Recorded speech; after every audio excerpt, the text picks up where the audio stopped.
शाम के 7 बज रहे हैं। नमस्कार, न्यूज 24 पर आप देख रहे हैं सबसे बड़ा सवाल। आपके साथ मैं हूं मानक गुप्ता। कल रात अमेरिकी संसद में दिए भाषण के बाद से देश में मोदी पर बहस छिड़ी है।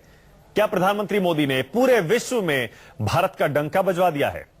5 देशों की यात्रा से कल सुबह लौटेंगे पीएम और उनके आने से पहले ही यहां बहस हो रही है, क्या सिर्फ भाषणों से या दुनिया के नेताओं से दोस्ती करके देश को कामयाब बनाया जा सकता है? बतौर पीएम मोदी 2 साल में 46 देशों की यात्रा कर चुके हैं और अपनी आक्रामक विदेश नीति से उन्होंने दुनिया भर में दोस्त भी बनाए हैं और कईयों को हैरान भी किया है। इसीलिए हमारा आज का सबसे बड़ा सवाल है, क्या मोदी ने दुनिया में भारत का दबदबा कायम कर दिया है? और क्या स्वामी विवेकानंद से नरेंद्र मोदी की तुलना सही है? जी हां, छत्तीसगढ़ के सीएम डॉक्टर रमन सिंह ने स्वामी विवेकानंद से की है नरेंद्र मोदी की तुलना। इसी पर बहस करेंगे, लेकिन पहले सवाल देश का, राय आपकी। हमारा आज का सवाल है, मोदी ने दुनिया में भारत का दबदबा कायम कर दिया है। मोबाइल के एसएमएस बॉक्स में जाएं। अगर आपका जवाब हाँ है तो टाइप करें SBS स्पेस यस, और अगर आपका जवाब नहीं है तो टाइप करें SBS स्पेस नो और एसएमएस कर दीजिए 542440 पर।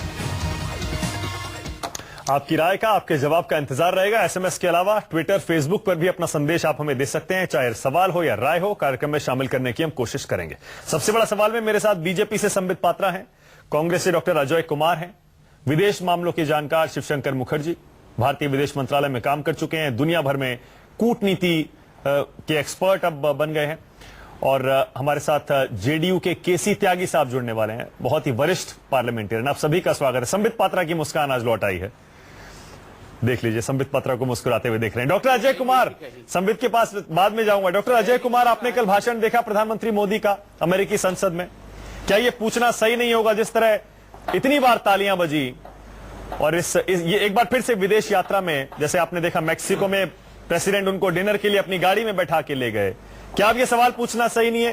क्या मोदी ने दुनिया भर में भारत का दबदबा कायम कर दिया है? डॉक्टर अजय कुमार। मानक जी, अगर भारत का कूटनीति में अगर कोई भी नेता अगर अपनी दबदबा दिखाने के लिए, तो पहले तो देश के हित में जो है देश को फायदा होना चाहिए। ये तो सेल्फी और सेल्फ वाली जो है कूटनीति चल रही है। और आप याद रखें, आपको याद होना चाहिए, इतिहास, जो लोग इतिहास पढ़ना भूल जाते हैं तो उनको ये बात समझनी चाहिए कि जब विदेश नीति एक व्यक्ति विशेष पर केंद्रित हुआ है तो उस देश को जो है बहुत बड़ा नुकसान भुगतना पड़ा।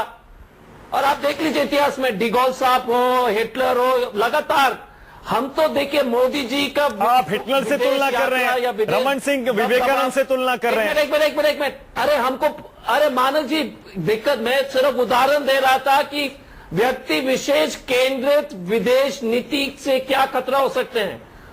और जिस तरीके से अमेरिका के जो मोदी जी गले लगा रहे हैं और जप्पी दे रहे हैं, आपको याद होना चाहिए कि पाकिस्तान का भी यही स्थिति थी। 1960 और 70 में पाकिस्तान अमेरिका का सबसे बड़ा करीब देश था। हम उसी रास्ते में जा रहे नहीं जा रहे, ये प्रश्न चिन्ह उठती जरूर है। और दूसरी बात है कि मोदी जी जैसे कि आपने मिसाइल ट्रीटी के बारे में अगर आप चर्चा करेंगे तो ये 2005 में अमेरिका ने ये साइन किया था, ये हस्ताक्षर करके दिया था कि वो जो भारत का समर्थन दे रहे हैं। उसी तरह से NSG का 2012 में जो है, जब मनमोहन सिंह प्रधानमंत्री थे, उस वक्त ओबामा जी उस वक्त राष्ट्रपति। अजय जी, उस वक्त ओबामा जी, मेरा ये, हाँ अजय जी, एक सेकंड रुकिएगा, एक सेकंड रुकिए। मुझे पता है आप खामियां ढूंढ रहे हैं प्रधानमंत्री मोदी की विदेश नीति में, लेकिन जब भी आप बोल रहे थे, संबित पात्रा बहुत सार्कास्टिक वाली हंसी हंस रहे थे। संबित पात्रा, वही सवाल आपसे। केसी त्यागी साहब भी जुड़ गए हैं, स्वागत है त्यागी जी आपका। लेकिन पहले संबित पात्रा आपसे, ऐसा क्यों है कि भारत के पड़ोसी देशों में विदेश नीति की सफलता दिखती नहीं है और उसके बावजूद आप बड़े जोर शोर से कह रहे हैं कि विश्व नेता बन गए हैं और भारत का परचम दुनिया भर में लहरा दिया है? देखिए, आपने आरंभ भी किया डिबेट के, तो मेरे मुस्कुराहट से आरंभ किया। क्या संबित पात्रा की मुस्कुराहट लौट आई है? और अभी भी मुस्कुराहट पे आपने सवाल पूछा, तो मैं पहली बात बताऊं कि मैं कोई सार्कास्टिक की मुस्कुराहट नहीं मुस्कुरा रहा था अजय भाई के ऊपर। जिसके पास मोदी है वो तो मुस्कुराएगा, जो उस पार्टी का प्रवक्ता है जिसके प्रधानमंत्री मोदी है वो मुस्कुराएगा, और स्वाभाविक रूप से जिसके पास राहुल गांधी है वो झुंझलाएगा। वो तो दिख रहा है, ये बोलने की आवश्यकता नहीं है। और दूसरी बात, मोदी आपके पास है। चलिए अब मैं बोल दूं, मैं तो हंस रहा हूं खुल के कि मोदी जी आपके पास है। आप चिंता, हमारे बारे में चिंता मत कीजिए, अपना चिंता कीजिए। ठीक है, चलिए मैं अब इसका देखिए कि क्या मोदी जी वर्ल्ड लीडर बन चुके हैं, किस प्रकार का उनका स्टेचर वर्ल्ड फोरम में है। मुझे लगता है मुझे भी पूछने की आवश्यकता नहीं है मानक जी। आप खुद अगर अपने आप से पूछ लेंगे, और जिस प्रकार का हम देख रहे हैं स्टैंडिंग ओवेशन, जो क्लैपिंग है, एक्सेप्टेंस है, वो अपने आप में ही बहुत कुछ कह देता है। प्रत्यक्षम किम प्रमाणम। मगर एक सूक्ष्म स्तर पे मैं एक सवाल पूछता हूं। अजय जी बैठे हैं, 2 साल से मैं अजय जी के साथ डिबेट कर रहा हूं। जब मोदी जी प्रधानमंत्री के कैंडिडेट बने तो यही अजय जी और सोनिया जी, राहुल जी बोलते थे, अच्छा ये क्या बन जाएगा, ये तो गुजरात का चीफ मिनिस्टर है, गुजरात से बाहर भी हिंदुस्तान होता है, ये क्या प्राइम मिनिस्टर बन जाएंगे? जब प्राइम मिनिस्टर बन गए तो हो चलो गलती से प्राइम मिनिस्टर बन गए, ये क्या देश के बाहर जा पाएंगे? इनको तो कुछ नहीं आता है। फिर देश के बाहर चले गए, फिर वहां ख्याति मिली, अच्छा ये ऐसा भी हो गया। उसके बाद झुंझला देख रहे हैं। ये संबित, सवाल वही है, सवाल यही तो आ रहा है कि प्रधानमंत्री मोदी विश्व नेता बने हैं या हिंदुस्तान का परचम दुनिया में लहरा रहा है? दोनों में फर्क है। क्या सिर्फ दुनिया के नेताओं से दोस्ती करके मोदी वर्ल्ड लीडर बन गए, ये हमारी कामयाबी है, या हिंदुस्तान का दबदबा कायम है? मैं इसका उत्तर देता हूं। मैं इसका उत्तर, एक सवाल बस, एक सवाल एक सेकंड अजय जी मैं कंप्लीट कर लूं, फिर आप सवाल पूछ लीजिएगा।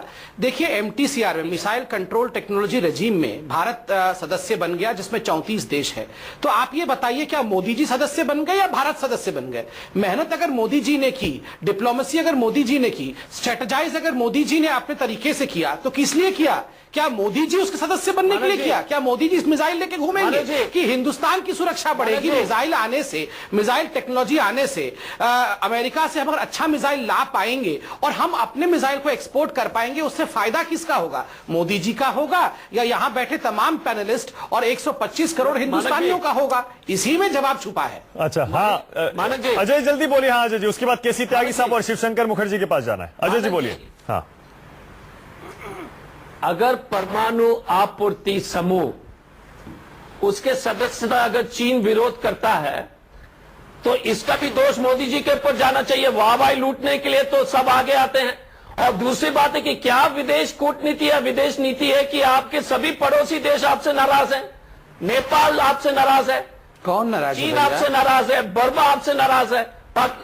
आप पता नेपाल नाराज नहीं है क्या? संबित पात्रा जी, आप कहां किस दुनिया में रहते हैं? मोदी चीन बड़ा गले लगा के झप्पी दे रहा था। जाकर तो झांकिए, झप्पी दे रहे पाकिस्तान में, और तभी भी संबंध खराब हो गए। आपको कितनी बार झप्पी दिया था चीन ने? नेपाल के संबंध खराब है। क्या किया था नेहरू जी का चीन ने? चीन के साथ संबंध। अरे संबित पात्रा जी, संयम रखिए, सुनने की भी क्षमता रखिए। बर्बाद करके क्या पता लगाइए ना कि एनर्जी में अगर परमाणु आपूर्ति समूह में जो है अगर चीन विरोध करता है तो दोष मोदी जी को, दोषी मोदी जी को ही ठहराएंगे ना? तो फिर तो मोदी जी की गलती है। अगर एमटीसीआर उनके क्षेत्र में मिला है तो एनएसजी में विफलता तो उनका है। अच्छा, संबित जल्दी से 10 सेकंड उसके बाद केसी त्यागी जी के पास जाना है। संबित जल्दी। नहीं देखिए, ये टेक्निकल डिबेट है, तो हमें भी बुद्धिमत्ता के साथ प्रश्न उत्तर करना चाहिए। यहाँ पे इस प्रकार चिल्लाने से नहीं होगा। आप बोल रहे हैं एनएसजी में, देखिए आप 34 देश जो एमटीसीआर में है वही न्यूक्लियस है, वही कोर है एनएसजी का। एक तरह से एक बहुत बड़ा फतह हो गया है कि एमटीसीआर में हम मेंबर बन गए हैं। आज चीन आइसोलेट हो चुका है, चीन को भी पता है, स्विट्जरलैंड के बाद प्रयास कब शुरू हुआ था? सर मैं उत्तर दे दूं, बताइएगा कि एमटीसीआर का प्रयास कब शुरू हुआ? इतना तो ईमानदारी रखिए ना। संबित मानक जी, एक सेकंड, ये टेक्निकल डिबेट में हम चले जाएंगे। जिनका इंटरनल अफेयर्स ही ठीक नहीं है। अच्छा, एक सेकंड, बीजेपी कांग्रेस की डिबेट बन जाएगी, इसलिए मैं केसी त्यागी के पास जा रहा हूं। वहां से निकल रहा है, ये चले हैं एक्सटर्नल अफेयर्स। एक सेकंड त्यागी जी नमस्कार। त्यागी जी, सवाल मेरा बहुत सिंपल है। आपने वो भाषण शायद मोदी जी का कल अमेरिकी संसद में देखा होगा, सुना होगा। क्या लगा आपको? ये सवाल पूछना जायज है? 2 साल प्रधानमंत्री जो कि खुद एक हिंदुस्तान का परचम लेके, झंडा लेके दुनिया भर में घूमे हैं, 46 देश घूमे हैं। कल का भाषण देखने के बाद और जो तालियां पड़ रही थी त्यागी जी, ये सवाल पूछना सही है क्या कि हिंदुस्तान का दबदबा मोदी जी ने क्या दुनिया में कायम कर दिया है? देखिए, मैं अच्छा है कि पैनल पे एक फॉरेन सर्विस के भी सीनियर ऑफिसर बैठे हैं। मैं कई अवसरों पर उनसे मिला हूं और जो कल उनका भाषण है उसको सराहा गया है, तालियां बजी हैं निसंदेह। और कोई भी भारत का प्रधानमंत्री, चाहे जवाहरलाल नेहरू हो, चाहे इंदिरा जी हो, चाहे अटल जी हो या मोदी जी हो, जाकर के बाहर सम्मान पाते हैं तो व्यक्ति का सम्मान नहीं, वो देश का सम्मान होता है। और जो एनर्जी सिक्योरिटी का, क्लाइमेट चेंज का, टेररिज्म के खिलाफ जो उनके वक्तव्य हैं, जिनकी सराहना हुई है, उनको हम भी सराहते हैं जी। मेरे कंसर्न जो है मानक जी दूसरे हैं। मैं शिवशंकर जी को एड्रेस करना चाहता हूं कि अमेरिका जब जिससे चाहता है अपनी शर्तों पर दोस्ती करता है। अमेरिका के प्रसिद्ध विदेश मंत्री थे डलेस साहब, वो 1953 में हिंदुस्तान आए थे कि आप सीटों के मेंबर बनाइए, हमें चीन को घेरना है। जवाहरलाल नेहरू ने मने कर दिया तो फिर वो पाकिस्तान चले गए और 1953 में पाकिस्तान सीटों का मेंबर बन गया। पहले सीटों का इस्तेमाल चीन को एनसर्किल करने के लिए हुआ और बाद में फिर हिंदुस्तान को एनसर्किल करने के लिए हुआ। 75 टाइम्स हेनरी किसिंजर ने अपनी किताब में लिखा है कि जब मुझे निक्सन की और माओ की दोस्ती करानी थी, शिवशंकर जी कहीं ना कहीं उस समय जरूर एम्बेसडर रहे होंगे, those were the days of Sino US Pak axis. तो 75 बार जो है चाइना में गए किसिंजर चीन से दोस्ती कराने के लिए, तो जो एनसर्किलमेंट ऑफ द चाइना था वो खत्म हो गया और those were the days of encirclement of India. जब 7वां बेड़ा आ रहा था यहाँ पर, इंडो सोवियत ट्रीटी हो रही थी, तो उस समय भारतीय जनसंघ हम लोगों की मित्र पार्टी हुआ करती थी, उसने इंडो सोवियत ट्रीटी का भी विरोध किया था। जब 7वां बेड़ा इंडियन ओशन में आना चाहता था कि ये रूस के हाथों गिरवी रखने जैसा है हिंदुस्तान को। उस समय के जो नेता थे भाजपा के, जनसंघ के, जो बाद में हमारे भी नेता बने अटल बिहारी वाजपेयी, उन्होंने भी इंडो सोवियत ट्रीटी को अच्छा नहीं माना था कि हमें किसी सैन्य संगठन का हिस्सा नहीं होना चाहिए।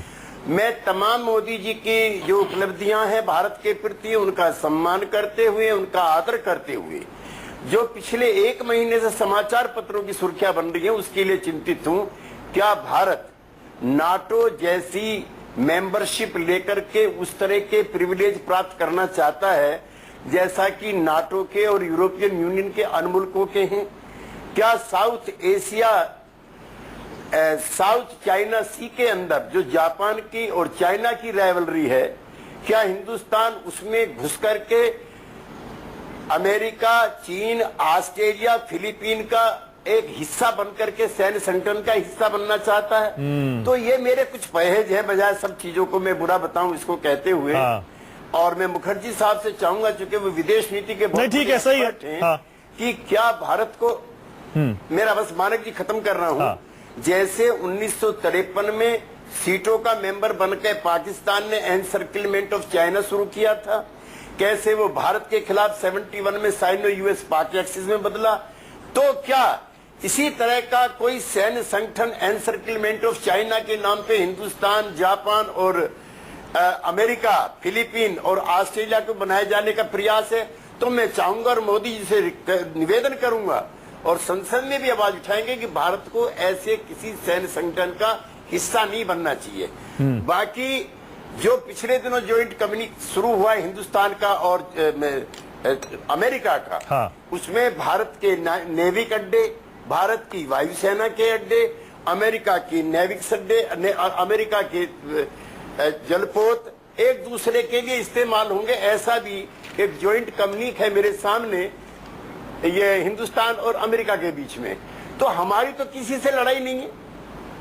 अमेरिका वेस्ट एशिया में घुसा हुआ है, अमेरिका मिडिल ईस्ट में अपनी, आपका पॉइंट क्लियर है त्यागी जी, बिल्कुल क्लियर पॉइंट है आपका। मुखर्जी जी जवाब देंगे, कहीं ये फॉरेन पॉलिसी, अमेरिका के साथ दोस्ती करके हम बहुत खुश हो रहे हैं और अमेरिका के समर्थन से हम एनर्जी में जाने की भी हम उम्मीद कर रहे हैं, लेकिन ऐसा तो नहीं कि अमेरिका के सामने हम इतने बिछ गए हैं, जो त्यागी जी का कंसर्न है कि हम पूरी तरह उसके पिछलग्गू बन जाएं और अमेरिका के दुश्मन हमारे दुश्मन हो जाए, यानी कि नुकसान हमारा उसके साथ ज्यादा हो रहा है। देखिए, मैं तो त्यागी जी ने जो अभी कहा और जो हमारे डिप्लोमेटिक हिस्ट्री, हमारी जो डिप्लोमेटिक इतिहास के बारे में उन्होंने जो इंफॉर्मेशन दी, बहुत ही इम्पोर्टेंट हैं। और उन्होंने जो कंसर्न्स उठाए, वो ही कंसर्न्स भी बिल्कुल सही कंसर्न्स हैं, और उन पर मैं थोड़ा रोशनी डालना चाहता हूं। मेरे मत में, और ये मेरे निजी मत हैं, प्रोफेशनल डिप्लोमेट रहा था। देखिए, हर एक देश जो है अपने राष्ट्रीय हित को परस्यू करता है और करना चाहिए। तो हमें खुशी हो रही है अमेरिका के करीब आने पर, इसलिए नहीं कि एक बहुत बड़ा देश है उससे हम लिपट गए हैं और हमें कुछ फायदा हो रहा है। हमारे राष्ट्रीय हित के लिए क्या क्या जरूरत है? हमारे राष्ट्रीय हित के लिए जरूरत है हमारा इकोनॉमिक ग्रोथ, जिसके लिए इन्वेस्टमेंट जरूरत है। हमारे सिक्योरिटी का, हमारी सुरक्षा के ऊपर नजर रखना, टेररिज्म, मैरिटाइम सिक्योरिटी, ये सब चीजों में अमेरिका का रोल विश्व में सभी जानते हैं, बिल्कुल बहुत ही ज्यादा महत्ता रखता है। तो हमारा एक जमाना था, बिल्कुल जैसे त्यागी जी ने कहा, कि अमेरिका इंडिया को सोवियत यूनियन के प्रिज्म के थ्रू देखता था, एक सोवियत एलाय की तरफ देखता था, सस्पिशियस। 1971 में आपको याद होगा 7th फ्लीट को भेज दिया था हम पे दबाव डालने के लिए, जो हमने सक्सेसफुली इग्नोर किया। लेकिन 1989 में दो चीजें हुए जिसका बड़ा प्रभाव पड़ा है इंडिया के पोजीशन में और दुनिया की नजर, खासकर अमेरिका की नजर इंडिया के ऊपर। एक तो सोवियत यूनियन कोलैप्स हो गया, और बाय कोइंसिडेंस उसी समय और उसी समय के थोड़े बाद इंडिया का लिबरलाइजेशन प्रोग्राम शुरू हुआ। हमारा 3.5% ग्रोथ एक ही साल में 7% हो गया, और सडनली अमेरिका सीधा इंडिया को देखने लगा, ना कि सोवियत यूनियन के प्रिज्म के साथ। मैं 2 बार था अमेरिका में 3 साल के लिए, मिड 80s में और मिड 90s में, और दोनों बार अमेरिका की नजर इंडिया की ओर जो थी बिल्कुल अलग हो गई थी। ब्रेक लेना है मुझे। उस जमाने से आज तक आप देखिए जो हमारे रिलेशनशिप बदल गए हैं। बस एक चीज और, जो कंसर्न्स त्यागी जी बता रहे थे, मैं कहता हूं कि ये 2 साल में जो प्राइम मिनिस्टर मोदी ने अपने विजिट्स में और अपने फॉरेन पॉलिसी इनिशिएटिव्स में जो किया है, मेरे ख्याल से भारत को उससे बड़ा फायदा है और भारत के हित में है। क्यों? क्योंकि फॉरेन पॉलिसी एक डायनामिक चीज है और थोड़ा फ्यूचर को भी देखना चाहिए। बिल्कुल सही है मुखर्जी जी, मुझे ब्रेक लेना पड़ेगा, मुझे ब्रेक लेना पड़ेगा, माफ करिएगा। ब्रेक के बाद फिर शुरू करेंगे, लेकिन इस बीच देखिए एक ट्वीट आया, हेमंत कुशवाहा कह रहे हैं यूपीए सरकार की फसल को ही काट रहे हैं नरेंद्र मोदी। यानी कि अमेरिका के करीब जाने की हिंदुस्तान की शुरुआत तो बहुत पहले हो गई थी यूपीए सरकार के दौरान, बल्कि उससे पहले भी हो गई थी वाजपेयी जी के जमाने से, बल्कि शायद उससे भी पहले हो गई थी। इसीलिए इसका क्रेडिट किसे देना है, अमेरिका के करीब जाने का या अमेरिका के जरिए हम जो भी कामयाबी हासिल कर रहे हैं उसका क्रेडिट किसे जाना है, यह कहना बड़ा मुश्किल होगा। लेकिन थोड़ा सा ब्रेक ले रहे हैं।